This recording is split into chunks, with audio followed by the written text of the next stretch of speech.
It is story time on Kansas Sports Chatter as we get to talk with one of the staff writers for KSHSAA Covered, Brent Maycock, joining us here.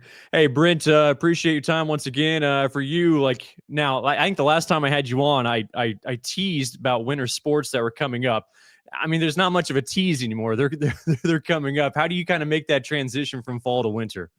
Well, it's a hectic one to be certain. We're trying to wrap up all the fall sports and get the final football and everything else that's been taking place over the last month. And it seems like you go straight from one championship to another, and to another, and you don't really have time to catch your breath. And at the same time, you're planning all the preview stuff for all the winter sports. We've already come out with our swimming previews, and we got wrestling coming up here over the weekend and early next week, and then basketball. So yeah, it's a pretty hectic time right now trying to mesh two seasons into one.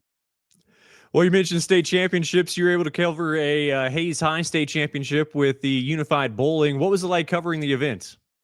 I think it's either the third or fourth year I've done it. I believe it's the fourth year I've covered Unified State Bowling, and it's really a rewarding event to go do. It's a lot of special needs kids. No matter of all kinds of spectrums. You could have somebody with autism, you could have somebody with a physical disability, a mental disability, and it's their chance to kind of be a part of their school athletics program. You don't get to see them compete in football or basketball or track or baseball or softball or some of these other sports. But Unified Bowling's really opened up that opportunity with coordination with the Special Olympics, and they just really do a nice job. And if you want pure emotion and pure enthusiasm and excitement about a sport, it's an event to go watch, because the competitors, both the special needs and the other kids that work with them on the bowling teams, they just have so much fun with the event, and there's so much excitement and emotion, and the kids just get so thrilled and pumped up about even just hey, I didn't have a gutter ball that time, or hey, I got a spare, or I got a strike, or I'm contributing in this way or that way. So it's a really rewarding event to go watch, and everybody that I've ever talked to said you come away from that just feeling really good about high school sports, high school kids, and high school athletics.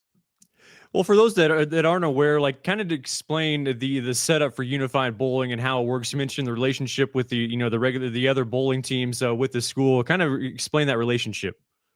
Yeah, a lot of the teams will have one or two maybe bowlers from their regular bowling team, but a lot of the kids that participate in this aren't on the bowling team. They just want to go out and have fun and assist these special needs kids in their sporting endeavors. So that's kind of cool to see that you don't have, you're not necessarily bringing over the state championship bowler from Great Bend or Bishop Carroll or wherever they may be from. It's just kids that want to be a part of this unified effort, and so that makes it pretty cool. And obviously, you do have some good bowlers that come and help, and some of these teams that win regularly. You're going to have a bowler that's participated on their state championship team. But it's really fun, and they bowl 6 games, and it's Baker games. And if anybody's not familiar with a Baker, that's basically where you have 3 or 4 people set up, and they take their turn. So bowler one bowls frame one, and then bowler two bowls frame two, and so on. And then you get back into the rotation. So bowler one may bowl frame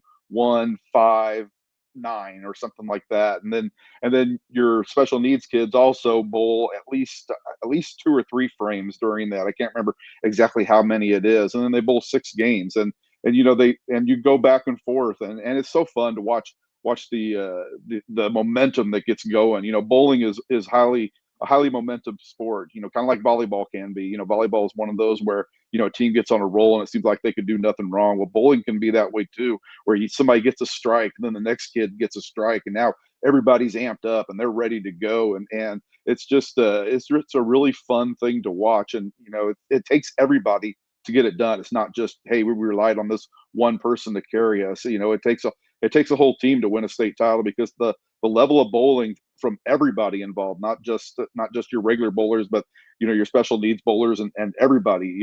That the level has been raised to a pretty high level, especially from teams out in the Western Athletic Conference. Yeah, you talk about the WAC. What were you able to kind of unfold when you were able to talk with the Hayes coaches or the Hayes officials? Anything that stood out to you? Well, it was kind of just it was like their turn. The tournament has been dominated by the WAC here recently. Great Bend, I mean Garden City, I'm sorry, won the title 2 years ago. Last year, Great Bend won it and went 1, 2, 3 in the WAC with Hayes finishing second and then Liberal finishing third. And then Liberal actually had the best regional score coming into last week's state meet. They had rolled their best score of the year to get to state tournament and beat Hayes by just a handful of pins out there. And those two, plus Garden City and Great Bend, all their scores from their regional were better than anybody from any other regional. So all the regional champions at the other regionals, their winning score was lower than what all these Western Athletic Conference teams had done. And so Hayes had been really strong all year. They'd been over 1,000 pins collectively all season long, and then they just really put it all together. They kind of started out a little slow. Great Bend really got out to a nice start. Had 2 games over 200 to start the competition, but then they kind of hit a little lull, and when they hit a little lull, Hayes kind of came up, and then Liberal started slow, and they started coming up, and it was just fun to kind of watch those three teams, and you could tell, kind of by the emotions, you could hear a cheer down here or a cheer over here, and you could tell the competition was getting tight, and it was really tight. It ended up being, I believe, it was a 23 pin margin. Yeah, it was a 23 pin margin for Hayes to win it. Last year, Great Bend wins it by a long, long ways. I mean, they just completely dominated last year, but Hayes finishes with a 1,115 total, which was a season best, and it set the state record, beating the mark by Great Bend last year. Liberal second with a 1092, and then Great Bend with a 1013. So you had three teams over 1,000 pins. That's pretty good bowling.